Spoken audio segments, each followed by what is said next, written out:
webinar. Again, we are fortunate to have Dr. Amit Rakit from Ovid Therapeutics with us. Welcome, Dr. Rakit. How are you? Hey, Paula. Great. How are you? I'm good. Great. Well, I'm glad we're having our third webinar. This is really exciting for us at Ovid Therapeutics. We've had two in the past. And since we last spoke, I think I'm happy to report that the STARS trial is up and running, that we're actually enrolling patients. We have an adolescence study that's also ongoing, and really wanted to thank you, FAST, ASF, Eileen, for really helping us communicate this to the family.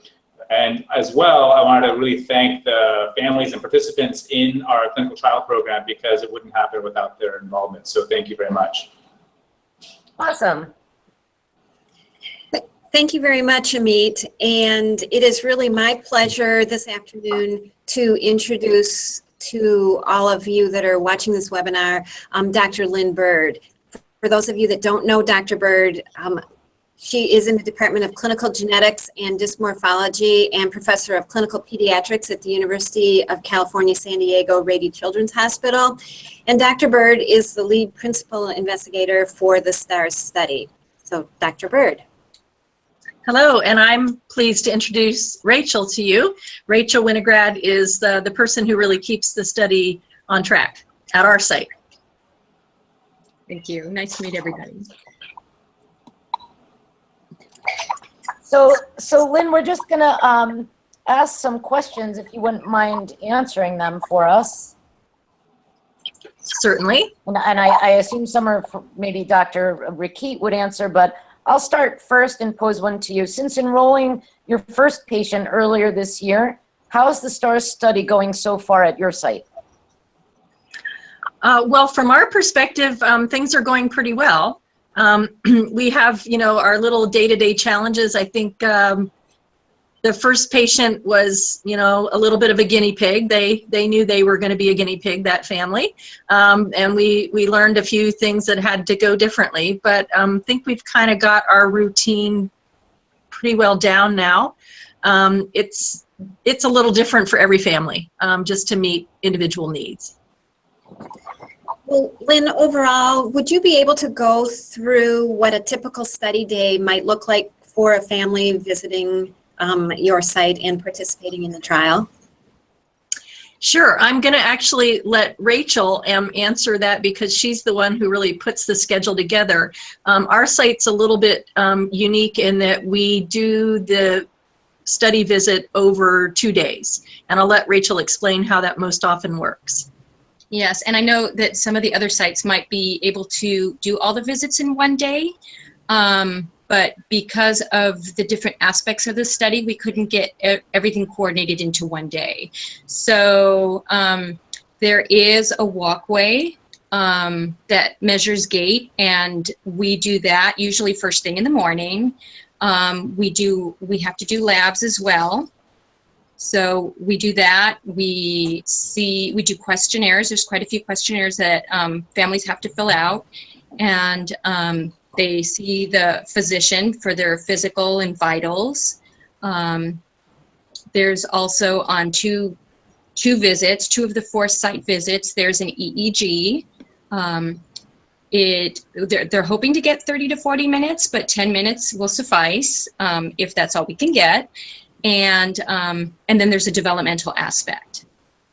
So we split it up into 2 days, and it works out better. The patients can take breaks. It's not packed into 1 day. That's awesome. Can you guys explain to potential caregivers and parents that would be traveling from out of state what the travel and hotel arrangements look like? Sure. I'm again going to defer most of that to Rachel, but we've got, obviously, since we do things over 2 days, families get more than 1 hotel night accommodation, and Rachel can explain how that process works. So for the first visit to the site, the families do need to arrange for the flights and hotel, and if they're renting a car, that needs to be done by the family. But once they come to the first visit and we do the consenting. There is the concierge, which helps reimburse.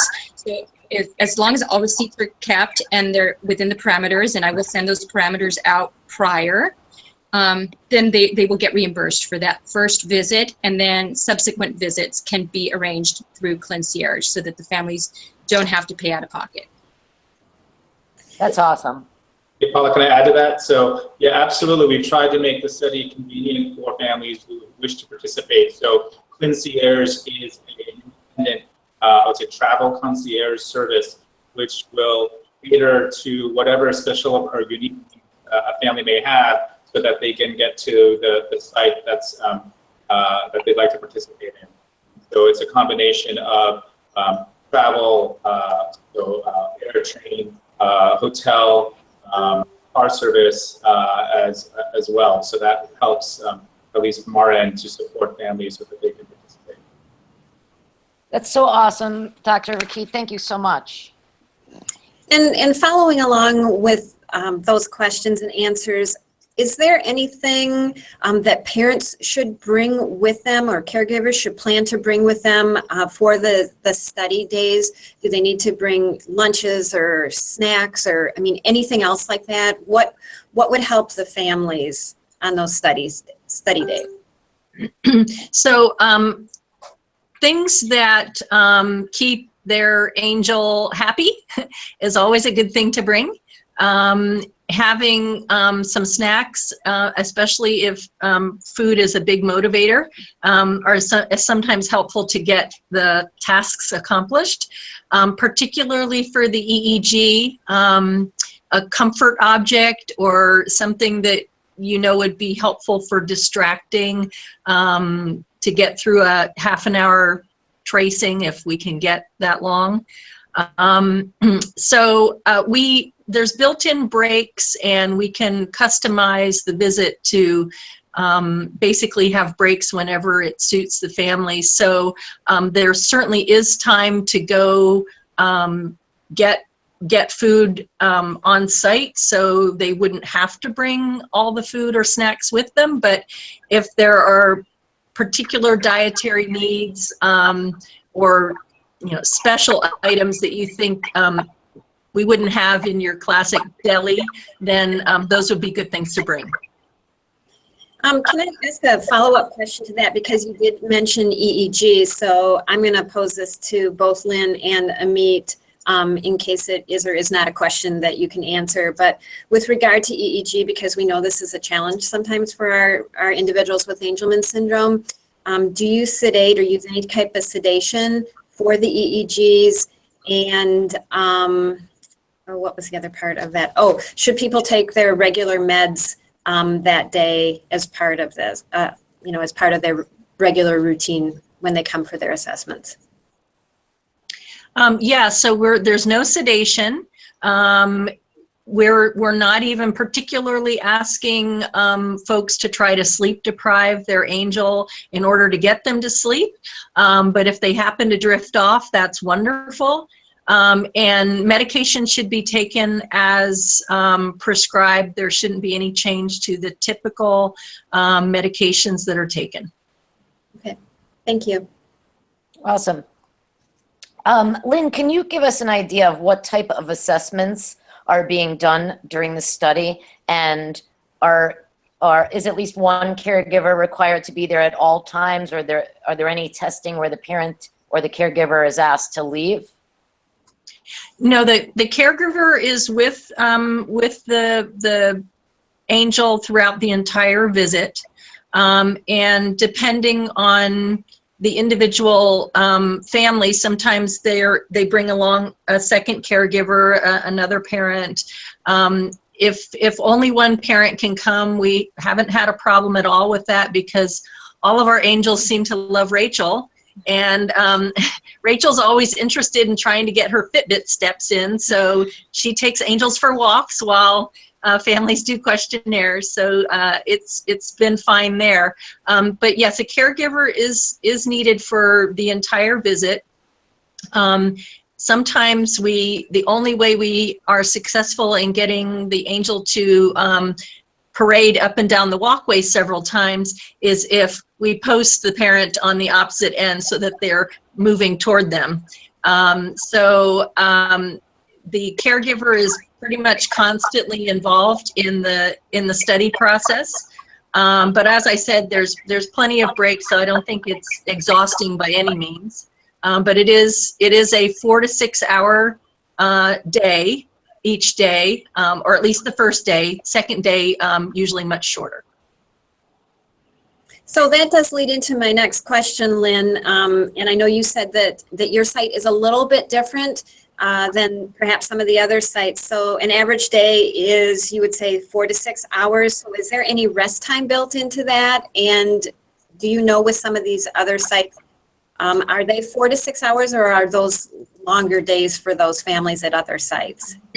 Well, I can't really speak to how other sites are doing it, but if it's just a logistical thing for us that our physical therapist works on Mondays and Wednesdays and our psychologist works on Tuesdays. So it's just not possible for us to do it all in one day easily here, but it certainly could be done in one day. And I think it would probably be a full day, a 6 to 8 hour day, to get everything done with built-in breaks. So in that 6 to 8 hours, it's not constant busyness.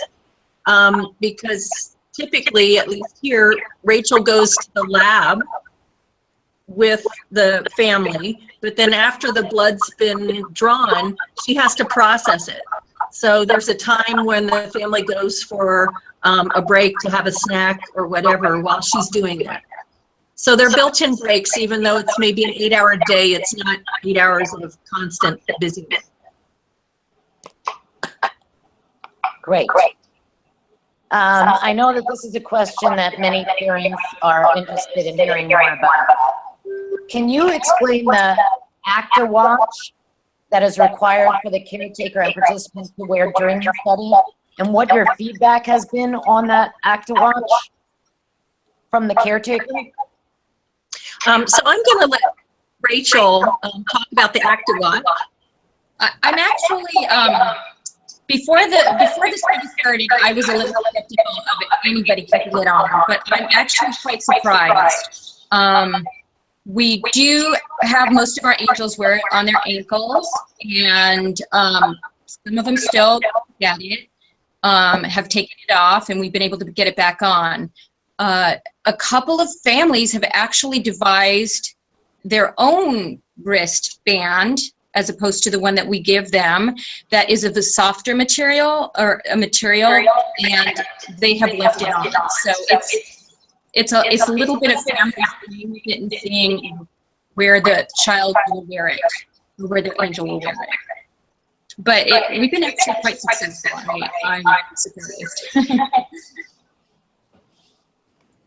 Okay. If a family I'm sorry, Lynn, I just have a quick follow-up question to that. Dr. Ricky, is the actor watch necessary? Does a child have to wear it continuously in order to be eligible to participate in the trial? Is there any leeway there? Yes, that's a great question. Hey, can you hear me okay? Because I did something with my mic, but so we are still looking at that. So the current protocol requires the active watch to be worn by the participant as well as the caregiver. We are actually looking into that to make it easier. It's not quite completely resolved yet, but we're actually actively looking at how we can modify the requirements of the protocol to make it easier. And one of the things that we are looking at is the necessity for the active watch. That's something we'll have more information on over the next several weeks, and we'll inform the clinical trial sites. But it's something we're looking at for sure, and it's something that a potential participant can definitely speak to the clinical site about. Thank you, Dr. Ricky. Okay. So if a family is interested in participating in the study, what do they need to do?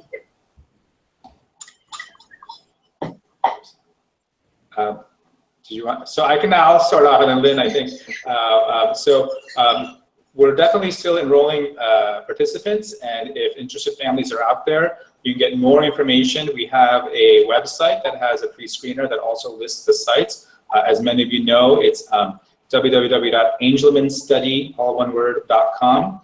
And that will give you more information about the trial itself, as well as refer you to potential sites that are participating in the study, and it gives you a choice of where to go. So it's not necessary that you need to be at the closest site, but one that's most convenient for the family.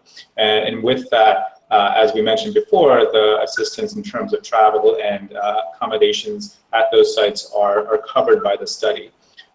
Also, we're looking for people who may be interested just from your primary care provider who may want more information. They can also go to the site and reach out directly to the investigators that are listed in those at the participating sites.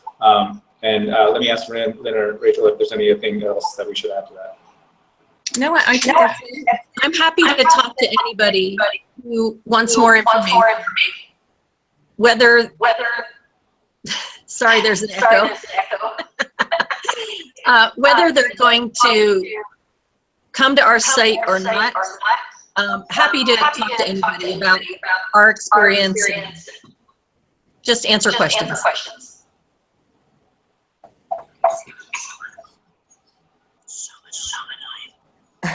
Sorry about that. Sorry about that echo there. My understanding is that it was your fault, Denise. I don't think so. I turned off everything. I turned off everything. Probably my fault. No, IT is telling me it's me. Really? Okay, sorry about that. I haven't figured out what it might be. It's not. It's still in me. I'm going to ask the community $64,000 question, which is, when does Ovid think they will have results from this study to share with the community? Okay, so sorry about the echo. What we've actually, so there's 2 studies ongoing right now. The STARS study, which we've just spoken about, that is currently recruiting. We expect data in 2018, so next year. We'll have more information to provide kind of a better estimate of the date later on, but right now we continue to recruit patients and participants into the study, and we expect the results to be in 2018. The second study that we have ongoing is the PK as a pharmacokinetic study in adolescence, because as you know, we're very interested in moving into a younger patient population. And that study is also currently recruiting. They're actually looking for a few more participants for that study. That study is between ages 13 to 17. It's a single dose study that gets a blood draw to look at how OV101 behaves in younger age groups, basically to look at the metabolism and what we call pharmacokinetics of the drug. That is a currently recruiting study as well, and we expect data from that study this year, and then afterwards we'll be able to inform the community more about potential ways forward for younger patient populations. So 2018 for STARS, later this year for the PK study in adolescence. And we're recruiting for both. Okay. All right. And I think that is all that we have for questions today. Paula, did you have any additional questions? Lynn or Amy, did you have any additional comment to add? I just wanted to, I'll just share a comment, and this is directed towards Dr. McKee and Dr. Bird. I have many friends in the community that are enrolled in the trial, and they have just had nothing but rave reviews about their experience, how wonderful Ovid has been to them, how wonderful the study sites have been, how wonderful everybody has been with the patients, and just the really top-notch service that Ovid has been providing to make this as simple and as stressless as possible. So I just personally, as a fellow parent, just want to thank you guys so much for the amazing job you're doing. It's all Rachel. Yeah. I do have one thing. We are not doing the adolescent PK study here. Can you tell people who they could contact for that particular study? Amit? Oh, Amit, you're muted now. we can't hear you. Oh, how's that? Is that better? Yes. Sorry. Okay. Yeah. So there's 2 sites participating in the pharmacokinetic study: Chicago at Rush and Vanderbilt in Nashville. So they're more than happy to, I think, gauge interest in participating in those trials, in that trial. Thank you. Thank you. And Paula, thank you for those nice words. I think we've tried at Ovid Therapeutics really to make sure that we are involved with the community and we address the needs there. And I think being part of the study has been really fulfilling for all of us here. We look forward to working with the community much more with this trial and others as they come forward. You guys have really just been wonderful, Dr. Rickard. I really thank you for that.